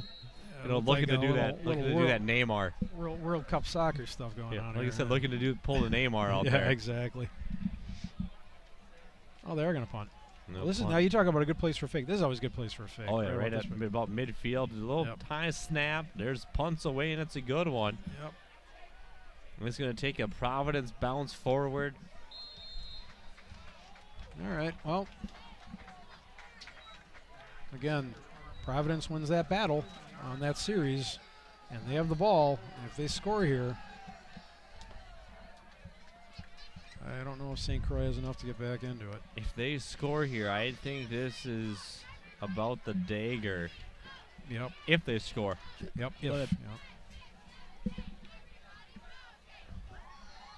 I mean, I think though, if you could hold them to a field goal here, though, if you're the Lions, or the Crusaders, I think you still have a chance. Well, it's still a 3-score game. Yeah, but you just don't want to give up that big touchdown with all the momentum now favoring and tilting the Skittles way in favor of the Lions. Still single man coverage out here to Cavan to the near side. Elon to the far side. Motion man goes. Anderson hands off. Yeah, good defense there. Good defense indeed on the run by Ekior. Couldn't quite get the corner on that. Like you said, John, they had that man-to-man coverage down low. It is so tempting to want to throw to that. And I don't see that there's a safety back either, so you have all kinds of field to work with. It's a long throw, though. That's the only thing. That's a really long throw. Now they're going to switch it. Now this time, Elon to the near side, Cavan to the far side. No over-the-top safety help. Yeah. They're all playing forward a little bit, trying to more fade for the box. Ekior tries to run through, and he's not going to get anywhere. Yeah, just testing both sides. Yep. Good defense by St. Croix. Bring up third down. Yep, third down and 13. So third down, 13 to go. Now they earlier in the game ran an unsuccessful attempt at a screen pass. I would go to that again and see if St. Croix a little different maybe look did here. Learn just and they have that look like it's almost like going to be a screen or a draw. Two receivers to the near side, Cavan to the far side. Here's the snap. Here's the screen. Oh, just through the outstretched but they snuffed it out there of Ekior, and that's going to bring a fourth down in a punting situation for the Lions. Gotta catch that ball. Well, and St. Croix had it. They were right on top. He was not going to get anywhere if he completed that pass. Kind of did St. Croix a favor by dropping it because it stopped the clock. Yep. Well, like you said, he wasn't going to get anywhere if. We got a cramp here again. Yep. Looks like this time on the Crusaders side of the ball though. He's walking off under his own power. That is number 69, Elijah Lewis for the Crusaders. Those cramps are no fun. I feel like your leg's gonna break off. Decent sized crowd here in Plymouth on both sides taking in this Friday night lights action. There's the kick. It's away, and it's a good one. Line drive. And it's going to take off. Providence roll to the 40. inside the 40. They're going to mark it right about the 40-yard line. Not pretty, but effective, and a flag down. And we'll see what the flag is for here. Providence up in arms. It might be something against the Lions. Wow. We'll see, though. Could be maybe they forced the guy out and wouldn't let him get back in. You never know. Yeah. But we'll see. Yeah, you get that gunner running down the sideline. He has to establish himself back in the field. He can't just say, we're just guessing what it is. But Yep. It's always an interesting.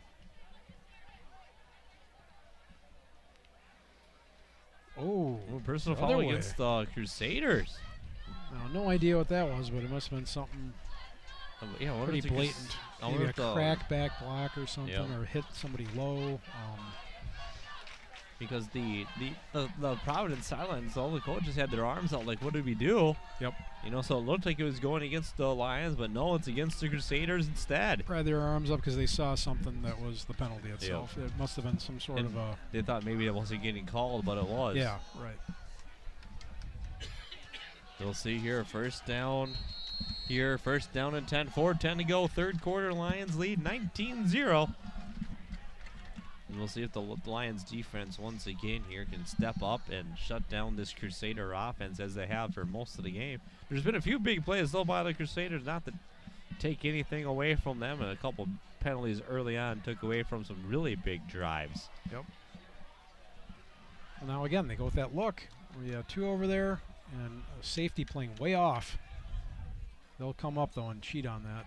Yep, and there's a option. Almost the quarterback almost dropped it, but he stays on his feet. There's Leisner up to the 40-yard line, still on his feet to the 45 to the 50. He's staying in bounds. Wow. And he stays in bounds. Good big run there. He's staying in to get more yards is what the reason why he's doing that. Nice Jonathan Leisner for the Crusaders, and there's a big run by the Crusaders for a first down. I think that's the biggest play of the game for St. Croix. That was a nice run. And what really made it impressive to me is when he kept it. It almost looked like he was bobbling the ball a little bit, and he had good enough hands where he kept it down, and then he was able to bust through and find that seam and go for a first down. I'm sure he's quick. And if you're the Crusaders, this is what you need right now. You need a drive like this, and you need a sustained drive though. You can't get a big play and then a penalty that takes away a little bit from that big play. You got to keep those big plays coming here. Yeah, 3:35 to go. Oh, here he goes. Pass over the middle, caught. Oh, dropped. Well, right through the hands. That is a classic case of turning your head before you catch the ball. Yep. Number 85 there, Rothy. Yep. He was wide open, and ball came into his hands, but he twisted his head around, and he was beginning to run. He may have been anticipating a hit or anticipating an open field in front of him, but you got to catch the ball before you can do any type of running. I wonder if it's one of those, I hear the footsteps coming. It's either that or, well, you get excited because you think, oh, God, nobody's around me. I'm going to get a touchdown. You know, start thinking about just, scoring before. Or a big gain, you know, something along those lines. It's one or the other. We'll use those. They start thinking about touchdown before catch. Look at this A-gap blitz here. Boom. Good read there by the Lions on the gulp and run. It's going to be stuffed out there. There's Lacombe. By number 5. Oh, was it 5? Okay. That is Jaden Morton. Yeah, they anticipated that give there to the fullback. Nice play. It's like you said, good A-gap read there. Yep. 3 minutes to go here. 3rd down and 9 now for the Crusaders. And we'll see what they have. We haven't really seen that split receiver looked one to each side that they used in the first half to get some of their big passing plays. It's been more 2 to the far side or 2 to the near side. They haven't really broke them up yet. Yeah. Split back formation in the backfield. There it is. Here's the one he's looking to go deep. And it is incomplete. Good defense there. John, what they did there, that's what I was talking about earlier in the game, where they swung the pass out to the receiver, and 2 players were there to get the receiver. That time, that time they went deep, and that's what that whole setup was earlier in the game for that play right there. They held on to that and used it deep late in the 3rd quarter. Unfortunately, didn't connect, and I'm guessing, again, a cramp. It was broke up by Bryce Lovick and Christian Davis for the Lions. And probably another grab, like you said. That was a good pass, though. They were looking over there to Great pass. Joshua Leisner. I wonder if they'll kind of that brother connection there, trying to go they for have it. the chemistry. Yeah, and the other, on that, that was good defense too. So it was a good play all the way around. There was good coverage there. Want to thank you, everyone that's joining us here on the Catholic Sports Network here for opening day football. This is our first broadcast of the year. He's walking off. Good job. It's good to see him walking off with the help of, looks like, a coach. 2:33 to go, third quarter, fourth down now. And here we see what the Crusaders are going to do here on fourth down.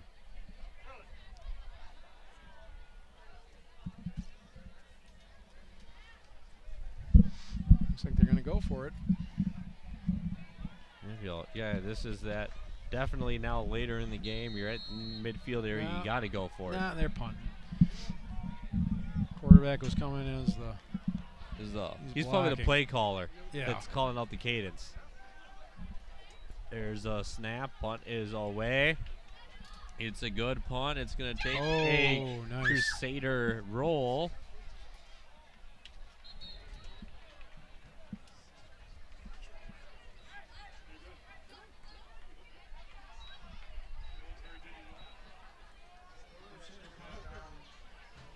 Well, now if you're Providence.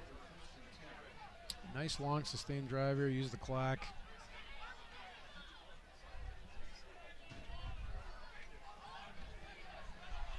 Here they come.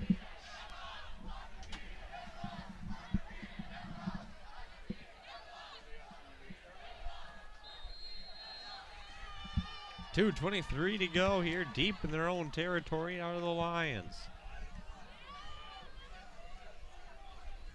There's the snap, good pitch. Nice. Good read by Ekior there. Pushing those, still pulling the pile forward. Nice gain on first down, 6 yards or so.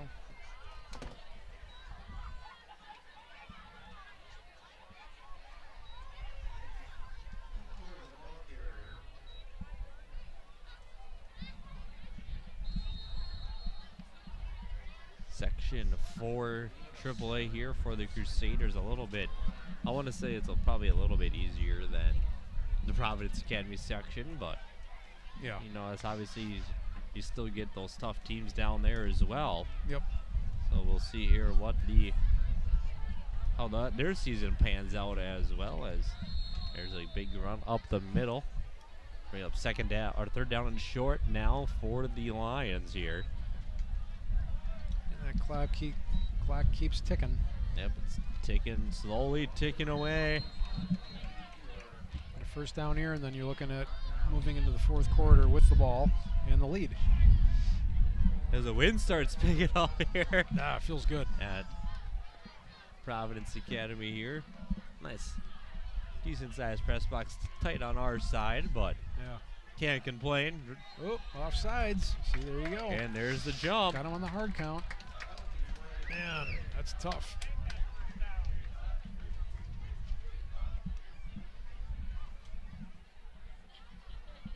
.55 seconds left. It's going to bring up a first down and 10 for the Lions here.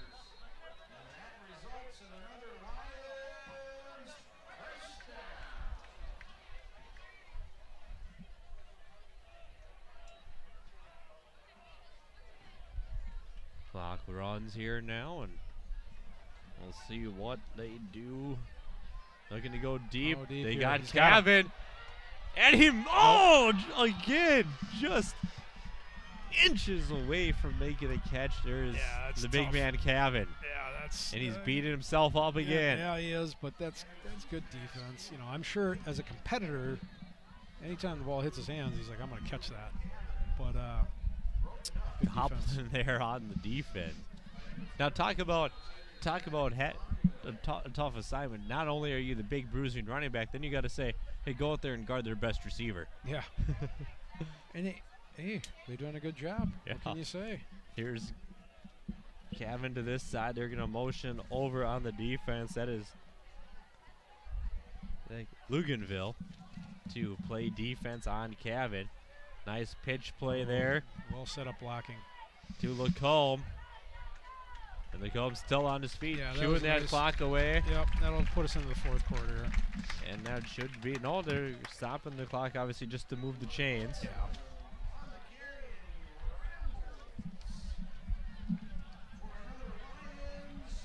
Once those chains are set, they'll wind the clock. And there it is. And we'll go into the fourth quarter. Here, we'll see. We might get one more play here. Tentative score right now, 19-0 Lions on top of the Crusaders. Here we go. Here's this look again. Elin out here as well as Kevin. Now they're forcing to play two guys over there. Still no over-the-top safety help on your two best other team's best receivers, though. Yep. And there's that'll take us into the fourth quarter. Score after 3 complete here from Plymouth. The Providence Academy Lions 19 and the Crusaders 0.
All right, here we go. Back at it. 19-0. There's the look to throw out. There's the flat. Kevin. There you go. That's the way to get him going. First down for Julian Kevin. Yep. Nice play. You know, I've still been impressed with just his athletic ability to go up and get those balls. You know, he's dropped them, but you know what? He's still showing you why he's one of the guys that's been invited to that Blue-Gray All-Star game. Yeah, you know, I mean, that'll be fun to watch. Yeah, I mean, he's there. There's no doubt about it. You know, and athletically, like I say, as a competitor, I'm sure he's like, I should catch every ball that touches my hands. So he's fine. Under center, I formation. Anderson goes, hands off to Ehior for no gain. Yeah, if you're saying Croix right now, you're playing the run because you know they're going to want to bleed the clock, and you're cheating on the run. So if you're Providence, then you say, hey, why don't we do a little play action here, get another score, and really put this game away. Yeah, but I mean, I think though too, Providence is doing the right thing. Just run that clock out. Yep. But hey, you still want to work on stuff though for the weeks to come. You want to work on some plays. You're not always going to get these games. Yeah. Like here it is. There's a play out to Kevin. Good read, and he just drops it again. Throws on his wrong shoulder that time. So, but that was supposed to be an out, and the ball came back inside. That's all right. Now again, like I say, this is stuff you're working on for weeks to come. Getting the timing down, your rhythm. Practice is one thing, the game is a whole other story. Yep. It's a little difference when you actually line up against the other team in the other colored jerseys and the same guys on, you line up against your own guys in practice. Yep. You have rushers coming after you that you're not used to. I formation, single receivers out to each side. Oh, he's got him. Captain, good play there. First down, nice play. And a big run there. Number 22, Ethan Montgomery with the catch. Yeah, they've had plays in the flat open all night. Nice play.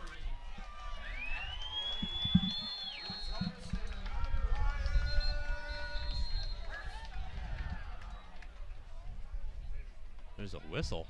Well, we might have a little injury or something, or they're resetting the chains is what Resetting they're doing. the chains, yep. Yep. 10:32 to go here. Now the clock winds, and we are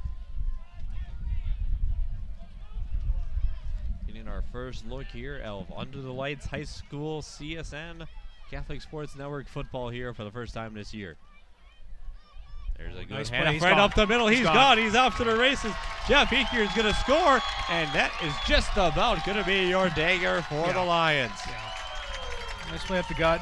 They had it well blocked. Nobody was up the middle for St. Croix to defend it, and once he got past that first level, he was gone.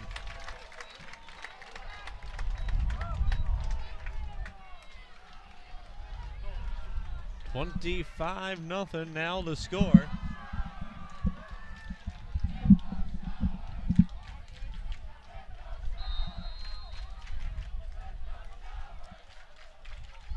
Sodtel to attempt the extra point here. One was blocked earlier in the game. And a flag.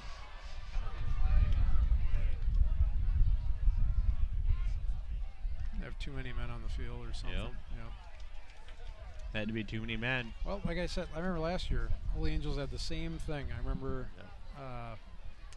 special team, they beat teams fairly handily at the beginning of the season, but there was one thing that they needed to work on. It was their special teams, and you can say the same thing right now for Providence. And I mean, not to rub salt in the wounds to a certain group of fans, but we all remember 12 men in the huddle with a certain quarterback in the playoffs. So those penalties can sometimes come back to haunt you, but not this time. It is up and good, and 26-0. Obviously, a little different score than that game when that penalty happened. Yeah, we put it from a 45-yard to a 50-yard field goal, which yeah, we won't. I don't need to revisit that.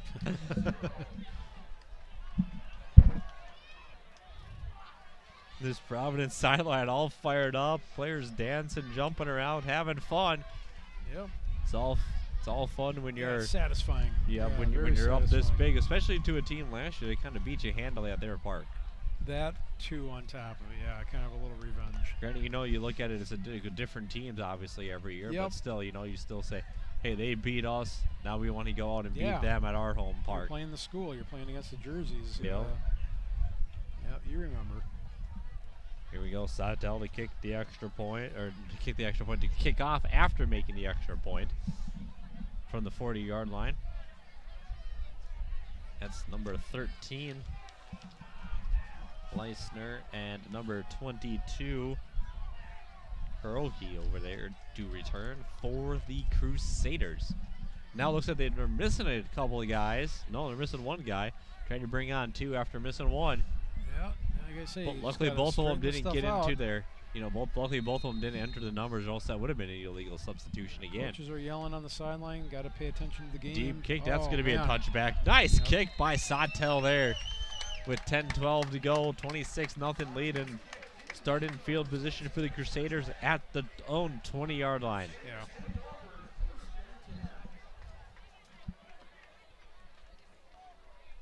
Hope you all join us throughout the season here on the Catholic Sports Network, whether it be at Holy Angels, at Benilde, or here at Providence, or at Holy Family. It doesn't matter where.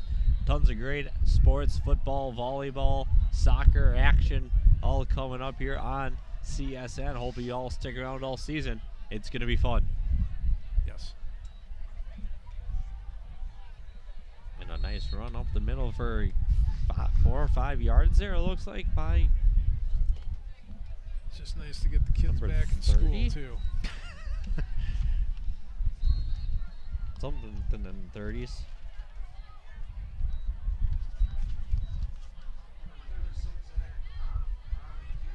There's the one thing that you see a lot too is the public schools. you'll see them. They start a little later. They start after Labor Day. There's some private schools that have already been going. By the time the public schools get in for a week, they start this whole week. Yeah, they're on a different schedule. Yep. You know, so then sometimes they get out a little earlier too. Yep.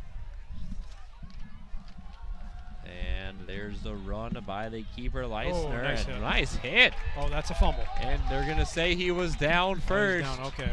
Wow, he really popped him, though. I think that was Lacombe. Yeah, Lacombe hit him pretty hard. That was a nice tackle.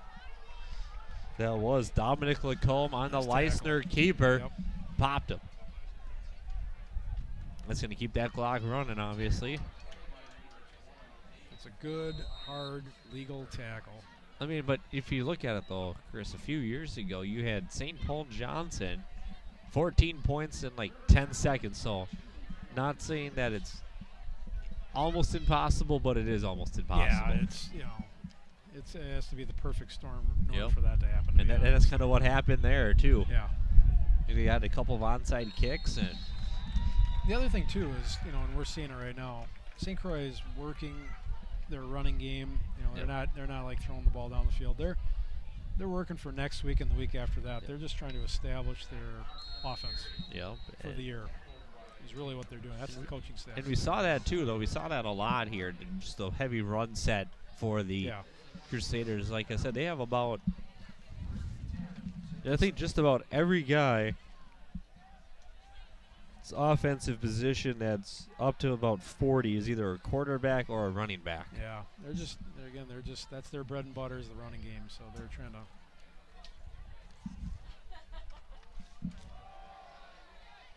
run there again. It's one game against a team that's a class higher, so. Yep. I mean, all things with that, even that being considered, though, you got to give them credit, though. They put up a fight. They kept it under the running time. Yeah. They're still hanging in there. They're still fighting. They're still competing. There's times when you see teams, they're going up against 4 and they get up big, or they're going up against a class bigger than them, and then they give up 14 points, 21 points, and they just shut down. Yep. Whereas this Crusader team, they haven't stopped fighting till the end yet. Yeah, there's no reason. If you're a competitor, that's what you do, and it really shows the character of the team that'll pay off as the season wears on. Where you don't want quitters on your team. You want guys that want to compete no matter what the score is. Oh, there's a pass intercepted there by number 6, Jacob Halleck, and it was a perfect read by Halleck. Yeah, he read that. A little 5 and out on there, a little flare in the flat, and he saw that all the way. They were cheating up on the run, but as soon as he saw that the receiver was going out there, he stayed with his responsibility. Very nice play. Took the perfect break, too. Yeah. He broke on it perfectly. Yeah, it's a long pass. I mean, it's a long pass. And, cross the body type throw. Sometimes those don't work out either. Yeah, that's a long pass. So it's Providence student section to the left here going crazy here with the "I believe we will win" chant. Yep, showing confidence.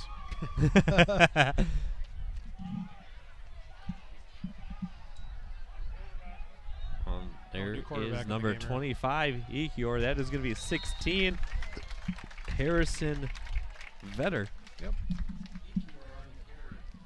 Got a little varsity time tonight. Yep. They did split some last year too, so I mean, yep. Vetter and Anderson, but Anderson must, the whole won the job out in the summer. Yep. 2-a-days and stuff. That's the nice part. There's now the 2-a-days are behind you. Now you just get into the meat and potatoes part of the season. The line up and 11 wide and hit each other. Yep. Better nice handoff again. That is number 22, Ethan Montgomery, with a carry. Yeah, they're driving their way to another score, it looks like here. Yep. Yeah, they've worn out the line, and I'd be surprised if they put the ball in the air again tonight.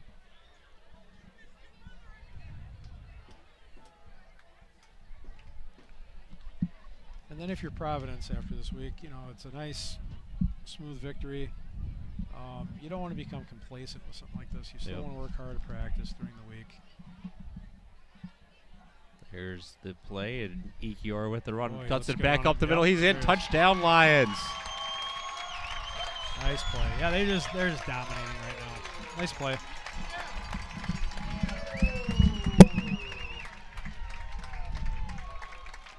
And that, folks, is just about going to wrap it up here with 6:01 to go. It's 32-0.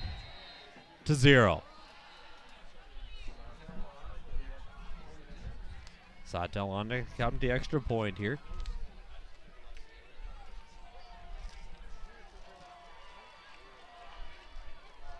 Snap down, kick up, and it is good.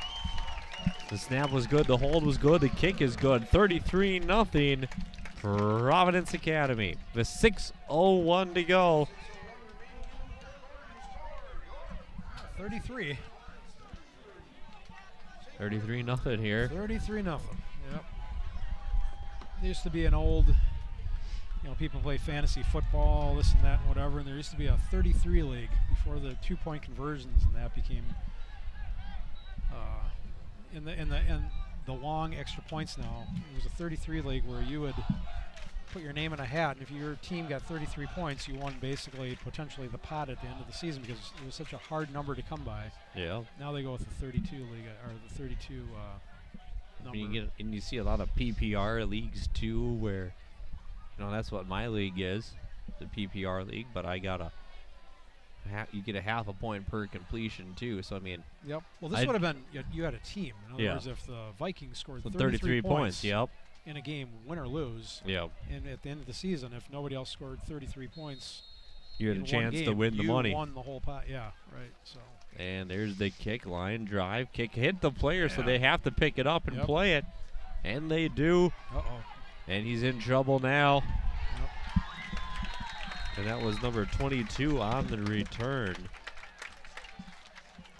So I kind of did a little bit smart here on my fantasy team. I mean, you get a half a point per completion and a full point per reception. I drafted Kirk Cousins, Adam Thielen, Stephon Diggs. Well, you got the hookups going there. In my league's a little bit funny too, because you get 6 points per touchdown no matter what it is. So I mean, if Cousins throws a touchdown to Thielen, I get 6 points for Cousins, 6 points for Adam Thielen. Yeah. So I mean, that's why I did it. You got to draft smart sometimes. But that would be cool to bring back it where you just draft one team and you go by their scores every week. But you didn't take Rodgers and Adams. No. But it'd be nice to see people go back to that. See a lot of these, like even at like just public places, they'll do big events, watch parties and stuff, and you'll see them bring out the big 100 number board. But you don't see where you have people that like say, hey, Vikings, I predict will score 33 points, and you don't see that too often anymore. You see it's more pick a little square, 0 and 0 or 1 and 1. And, you don't see people going back the to Super Bowl boards. Yeah, you don't see them going back to the, hey, you pick a certain number and the team has to get to that. Yeah. There's a pitch out there, good move there, out to Allen. All right, a little bit of a loss there, but brings up third down here for the Crusaders with 4:50 to go here in the game. Yeah, you got an injury? Yeah, maybe another cramp. No, yep, No. He's kneeling over like he's in pain, but he's not coming off the field. Good. Okay, that's good. And we'll see what the Crusaders are doing. Yeah, Allen's a little shook up there, but he's not coming out of the huddle or coming out of the game. Unless he's just catching his breath. Yeah. If I had to guess, I'd say cramps. Split back in the backfield. There's looking to go out pass. Good flat. pressure by the Lions. He escapes it though. He has a chance to go deep. Him. He does, and it is incomplete. Good defense there. And no call on the pass interference there, which is kind of. I thought he got there a little bit early, but they didn't call it. By Hakeem Daniels. Good coverage there on the pass intended for Joshua Leisner. Yep. Leisner tried to go to Leisner there. Yeah. With 4:02 to go here, and more than likely another. I think do you take a chance now, or you almost got to punt it still? Well, they're gonna yeah. Because you're so punt. deep, Again, you don't want to give them an easy chance to score here. Yeah, they're having a tough and time. And a timeout though. Yeah, I don't know what they're gonna talk about here, but. So 4:02 to go. We'll take a break.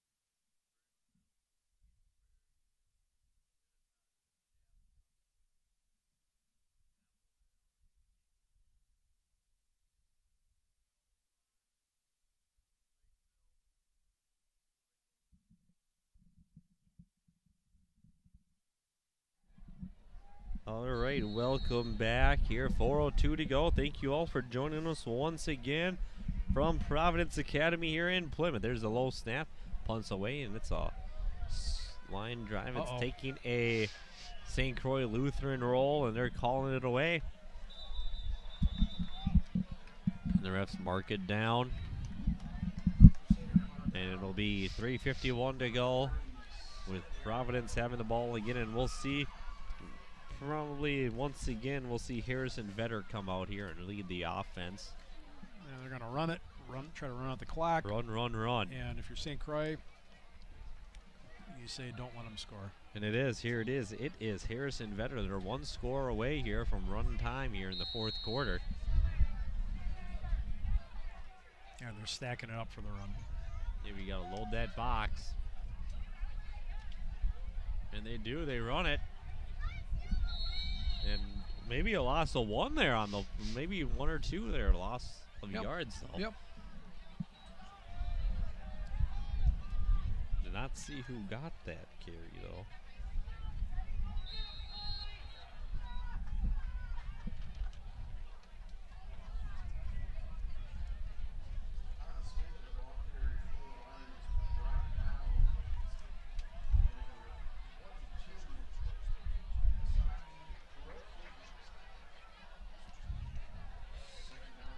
I formation behind Vetter.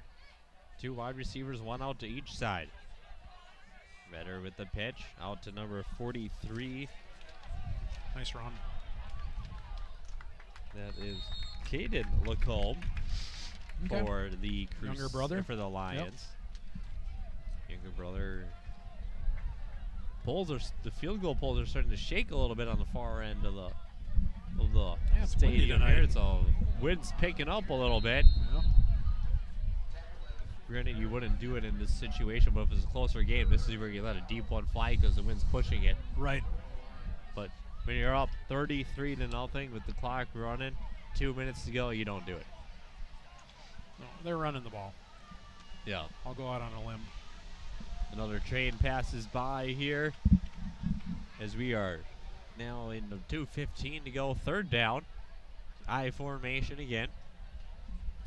Here it is, handoff right up the middle to Lacombe. He gets back, maybe a gain of one on the play to set up fourth down.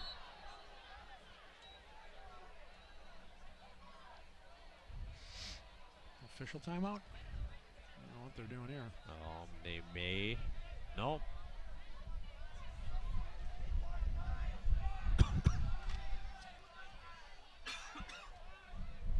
They had to get the kid without the helmet off the field. Oh, he's got to get off, for a play or something,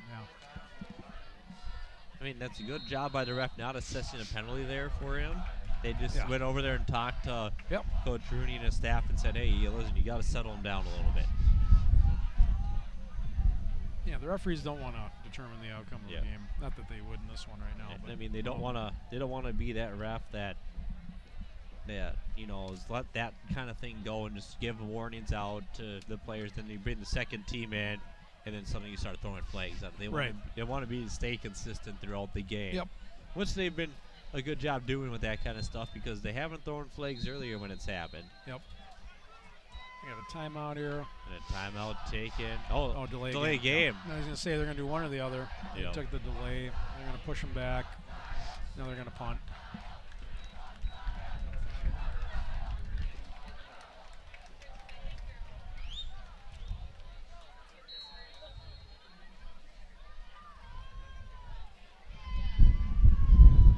And they're going to punt here with 1:26 to go. St. Croix was caught off guard. They didn't have a guy going back. Now they do. There's a punt. It's a nice one, Good luck too. catching that one. Nice punt there. And it's going to get touched back down at the 20-yard line now. 1st and 10 for the Crusaders. Well, 1:19 to go. This should wrap it up. Yep, that'll do it. Good effort here. We'll see the Lions go to 1-0 on the year, and the Crusaders fall to 0-1.